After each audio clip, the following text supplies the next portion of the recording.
مگر میرے رب کا حکم ابھی تک نہیں ہوا ہے، ابھی افطار کا وقت نہیں ہوا ہے۔ اس سے انسان کی اللہ سے محبت چھلکتی ہے کہ بندہ اللہ کو راضی کرنے کے لیے کھانے سے بھی رک گیا، پینے سے بھی رک گیا، اپنی خواہشات سے بھی رک گیا۔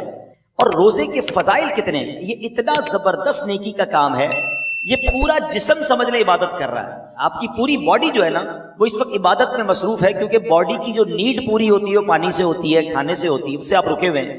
تو گویا انسان کا پورا جسم اللہ کی عبادت میں مصروف ہے۔ بدقسمتی سے کئی لوگ ایسے اب سنتے ہیں کہ روزہ رکھنے میں سستی کرتے ہیں، تو وہ بھی سستی نہ کریں کہ روزے کے بارے میں سنیے کہ کیسے کیسے فضائل احادیث میں آئے۔ نبی پاک علیہ السلام فرماتے کہ بے شک جنت میں ایک دروازہ ہے جس کو ریان کہا جاتا ہے، اس سے قیامت کے دن صرف روزہ دار داخل ہوں گے اور کوئی داخل نہیں ہوگا۔ اسپیشل ڈور ہوگا جنت کا۔ آپ دیکھتے ہیں کبھی کبھی ایئرپورٹ پر جاتے ہیں یا کسی جگہ جاتے ہیں، ایک وی آئی پی گیٹ ہوتا ہے اور اس وی آئی پی گیٹ سے لوگ داخل ہوتے ہیں جو وی آئی پیز ہوتے ہیں۔ تو اے روزہ داروں تمہیں مبارک ہو کہ جنت میں وہ دروازہ ہوگا جس کو باب الریان کہا جاتا ہے، اور اس سے روزہ دار جنت میں داخل ہوں گے۔ اور قیامت کے دن ایک اناؤنسمنٹ ہوگا، کہا جائے گا روزے دار کہاں ہیں؟ وہ لوگ کھڑے ہوں گے، ان کے علاوہ کوئی اس دروازے سے داخل نہ ہوگا۔ جب یہ داخل ہو جائیں گے نا تو جنت کا وہ ڈور، وہ دروازہ بند کر دیا جائے گا۔ اس دن ان لوگوں کو کتنی افسوس ہوگا، کتنی حسرت ہوگی جو رمضان کے روزے نہیں رکھتے ہوں گے۔ بلکہ ہمیں تو یہ چاہیے کہ صرف رمضان کے روزے نہیں، ہم اس کے بعد بھی نفلی روزوں کی بھی کوشش کیا کریں۔ ہر پیر کو روزہ رکھنا سنت ہے۔ اچھا ایک اور فائدہ دیکھیں، جو پورا سال کچھ نہ کچھ نفلی روزے رکھتا ہے نا، اس کو رمضان کے روزوں میں اتنی پرابلم نہیں ہوتی، کیونکہ وہ عادی ہوتا ہے۔ Suddenly all of the sudden پورا سال گزرنے کے بعد جو اچانک روزے رکھنا شروع کرتے ہیں ان کو زیادہ بعض اوقات روزہ جو ہے وہ فیل ہوتا ہے۔ بہرحال نبی پاک علیہ السلام کا ایک اور فرمان سنیں، اے روزہ داروں تمہیں مبارک ہو۔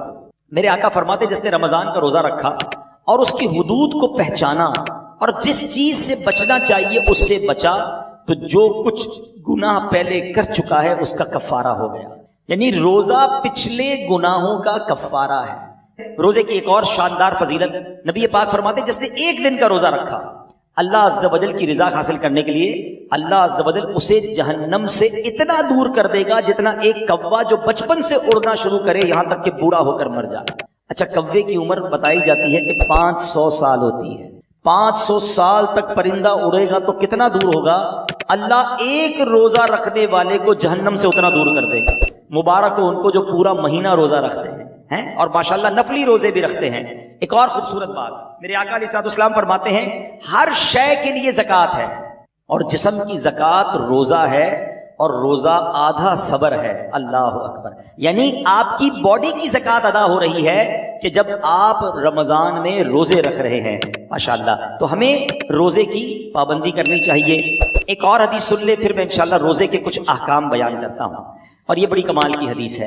نبی پاک علیہ السلام نے فرمایا کہ قیامت والے دن روزہ داروں کے لیے ایک سونے کا دسترخوان رکھا جائے گا جس سے وہ کھائیں گے، حالانکہ لوگ حساب کتاب کے منتظر ہوں گے۔ اب ذرا سوچئے، آج بھوک لگ رہی ہے، پیاس لگ رہی ہے، کھانے سے رکے ہو نا، اس دن جب لوگوں کو حساب کتاب دینا ہوگا، قیامت کے دن لوگ حساب کتاب دے رہے ہوں گے، مگر جو روزہ دار ہوں گے ان کو قیامت کے دن جنتی دسترخوان لگا کر وہاں کھانا کھلایا جا رہا ہوگا۔ اس کا مطلب کیا ہوا؟ ادھر بھوکے رہ جاؤ، ادھر نعمتیں ملیں گی۔ اگر ادھر کھانا ہے، ادھر روزہ نہیں رکھنا ہے، تو ادھر کی محرومی ہے۔ اب آپ کی مرضی ہے، چوز کیا کرنا ہے، سلیکٹ کیا کرنا ہے۔ اچھا، روزے کی بہت ساری خوبصورتیوں میں ایک اور بڑی کمال کی خوبصورتی کیا ہے کہ بندے کا جو اللہ پر ایمان ہے نا، اس کا لیول بہت ہائی ہو جاتا ہے۔ آپ ذرا غور کریں، دنیا میں کروڑوں لوگ روزہ رکھ رہے ہیں، ٹھیک ہے، آپ کے ساتھ بھی ایسا ہوا ہوگا، آپ گھر میں اکیلے ہوں گے، پانی سامنے موجود ہے، فریج کے اندر فروٹ بھی کٹا ہوا ہے۔ کوئی ایک مسلمان ایسا ہے جو اکیلے میں چھپ کر پانی پی لیتا ہو؟ کوئی ایک فروٹ کھا لیتا ہو؟ کوئی نہیں دیکھ رہا نا، چلو کوئی بات نہیں۔ وجہ واٹ از دا ریزن؟ یہاں تک کہ ہم جب وضو کر رہے ہوتے ہیں ہم اس وقت بھی احتیاط کر رہے ہوتے ہیں کہ کھلی زور سے نہ ہو جائے، کہیں حلق کے نیچے پانی نہ چلا جائے۔ ناک میں پانی چڑھاتے وقت بھی احتیاط کرتے ہیں کہ ناک کی ہڈی سے اوپر چلا گیا تو روزہ ٹوٹ جائے گا۔ یہ کیوں؟ حالانکہ وضو خانے پہ کسی کو بھی نہیں پتا چلے گا، میں ایک دو چلو پانی پی لوں، لیکن ہم سب کا خیال کیا ہے؟ اللہ دیکھ رہا ہے۔ یہی ہے نا دل میں کہ کوئی نہیں دیکھ رہا مگر رب دیکھ رہا ہے۔ اب ذرا غور کرو میرے پیارے اسلامی بھائیوں، رمضان ساری دنیا کے مسلمانوں کا لیول آف ایمان ادھر لے جاتا ہے کہ تم اکیلے میں کھانا نہیں کھا رہے کیونکہ اللہ دیکھ رہا ہے۔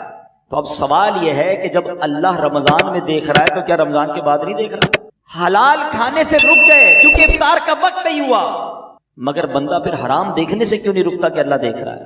اکیلے میں گناہ کرتے وقت یہ خیال کیوں نہیں آتا کہ رب دیکھ رہا ہے؟ ایکچولی رمضان ہماری پوری پریکٹس کروا رہا ہے کہ دیکھو جب پورے رمضان تم یہ خیال دل میں بٹھائے رکھتے ہو کہ اکیلے میں کھانا نہیں ہے، پینا نہیں ہے، رب دیکھ رہا ہے، تو پھر رمضان میں بھی اور رمضان کے بعد بھی حرام کماتے وقت بھی سوچو نا اللہ دیکھ رہا ہے، حرام بولتے وقت بھی سوچو اللہ دیکھ رہا ہے، حرام سنتے وقت بھی سوچو اللہ دیکھ رہا ہے. تو انشاءاللہ اگر یہ پریکٹس بن گئی کہ اللہ دیکھ رہا ہے تو پھر گناہ کرنے کی عادت چھپ سکتی ہے. اللہ مجھے بھی اور آپ کو بھی یہ خیال ایسا عطا کر دے کہ جب بھی برائی کی طرف جانے کو جی چاہے دل سے صدا آئے کہ اللہ دیکھ رہا ہے. بالکل اسی طرح میرے پیارے اسلامی بھائیوں، رمضان میں جو ہم روزہ رکھتے ہیں اور چیزوں کی جزا بیان ہوئی ہے کہ بھائی اس کے بدلے جنت کا گھر ملے گا، جنت کے درخت ملیں گے، جنتی کھانے ملیں گے. اب آؤ روزے کی ایک اور فضیلت سنو. میرا کوئی بھائی، میری کوئی بہن اور روزہ کبھی قضا نہ کرے. روزہ قضا کرنے کا خیال بھی آئے تو دل میں یہ نہ لائے. لوگ کہتے ہیں یار کام کاج بہت ہوتا ہے، نوکری مجھے کرنی ہوتی ہے. دیکھو کام کم کر دینا، کاروبار کم کر دینا، تھوڑے پیسے کم کما لینا، مگر روزہ مت چھوڑنا. کیونکہ اب جو میں فضیلت بتانے جا رہا ہوں نا، میں نے اب تک کسی اور عمل کی یہ فضیلت نہیں پڑھی ہے. کیونکہ نبی پاک علیہ الصلوۃ والسلام فرماتے ہیں کہ اللہ فرماتا ہے، یعنی یہ حدیث قدسی بھی ہے. اللہ فرماتا ہے فَإِنَّهُ لِي وَأَنَا أَجْزِي بِهِ. اللہ فرماتا ہے روزہ میرے لیے ہے اور اس کی جزا میں خود دوں گا. باقی چیزوں کی جزا رب فرشتوں کے ذریعے عطا فرماتا ہے، مگر روزہ دار کے لیے رب نے فرمایا اس کی جزا میں خود عطا فرماؤں گا. بلکہ علماء اس کو ایک اور انداز سے بھی پڑھتے ہیں، انا اجزا بہی. اس کے معنی یہ ہو گئے کہ روزہ میرے لیے ہے اور اس کی جزا میں خود ہوں. یعنی رب فرما رہا میں اس کا ہو جاتا ہوں. تو اے روزہ دارو، جس کا رب ہو جائے تو اس کے کام کیوں نہ بن جائیں، اس کی مشکلیں آسان کیوں نہ ہو جائیں. اور ایک اور میں شریعت کی لاجک بتا دیتا ہوں. بہت سارے کاموں میں نوجوان کہتے ہیں کہ جناب ادھر جو ہے بہت دل چاہتا ہے کہ بڑے بڑے میرے گھر ہوں، بڑی بڑی گاڑیاں ہوں، چاہے اس کے لیے حرام کمانا پڑے. دیکھو حرام کما کر اچھے گھروں کے لیے پیسے حرام مت کمانا، ادھر چھوٹے گھر میں صبر کر لو.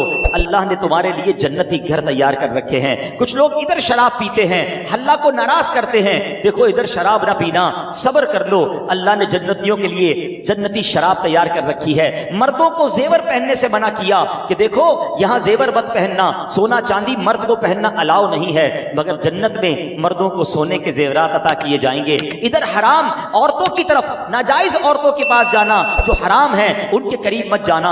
جی تو چاہتا ہے، شیطان تو بلاتا ہے، مگر حرام کاری سے بچ جاؤ. اللہ نے جنت میں جنتیوں کے لیے حوریں تیار کر رکھی ہیں. اگر آپ اس لاجک سے دیکھیں نا، جس چیز سے شریعت نے ہمیں یہاں روکا ہے، جس کا دل بھی چاہتا ہے، شریعت نے یہاں سمجھا دیا کچھ سال رک جاؤ، جنت نہ ختم ہونے والی ہے. اللہ نے آلٹرنیٹ شاندار وہاں تیار کر رکھا ہے. یہاں بڑے گھر دیکھ کر اپنے گھر پہ مایوس نہ ہو جاؤ، صبر کی زندگی گزارو.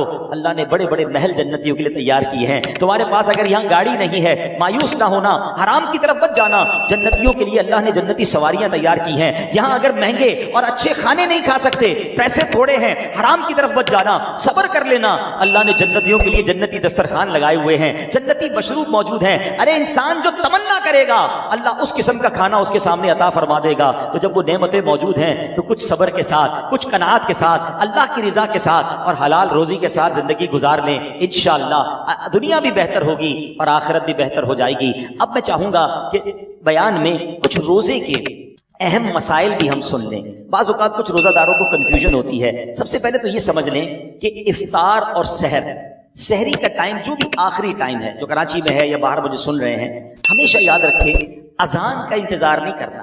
اذان نماز کے لیے ہوتی ہے، سحری بند کرنے کے لیے نہیں ہوتی ہے. ٹھیک ہے نا؟ ہو سکتا ہے مؤذن صاحب 5 منٹ لیٹ ہو جائیں، کبھی ان کی جناب اچھا کچھ لوگ کہتے ہیں اذان ہوگی تو روزہ بند کریں گے، اور اگر آپ کے علاقے میں لائٹ ہی چلی گئی اور مائک ہی بند ہو گیا مسجد کا، پھر کیا کریں گے؟ روزہ بند نہیں کریں گے. تو اذان جو ہے وہ روزہ بند کرنے کے لیے، افطار کے لیے نہیں ہوتی، وہ نماز کے لیے ہوتی ہے. روزے کا تعلق ٹائمنگ سے ہے. وقت سحر یعنی فجر کا وقت شروع ہوا، جیسے ہی شروع ہوا اب آپ کھا پی نہیں سکتے. 1 سیکنڈ بھی آپ نے زیادہ کھا لیا تو اب پورا دن آپ بے شک بھوکے رہیں، روزہ نہیں ہوگا، آپ کا روزہ شروع ہی نہیں ہوا. تو بیسٹ طریقہ کیا ہے؟ اپنی گھڑی کا ٹائم سیٹ رکھیں. اب تو موبائل فون آ گئے ہیں، جو انٹرنیٹ والے موبائل ہوتے ہیں اس میں بھی موبائل ٹائم بڑا پرفیکٹ پتہ چل رہا ہوتا ہے. 5 منٹ پہلے کوئی لازم تھوڑی ہے کہ آخری منٹ تک کھانا پینا ہے. 5 منٹ پہلے آپ کھانا پینا بند کر دیں. ٹوتھ پیسٹ وغیرہ کرنا ہے تو بھی کر لیں اور اپنے تمام معاملات سے فارغ ہو جائیں. درود پاک پڑھیں تاکہ آپ فرض روزہ ہے نا اگلے 15 گھنٹے بھوکا رہنے کے لیے تیار ہیں تو 5 منٹ زیادہ بھوکا رہ جائے نا بھائی. 5 منٹ 10 منٹ پہلے فارغ ہو جائیں سحری سے. بالکل اسی طرح افطار میں بھی آپ نے کرنا یہ ہے کہ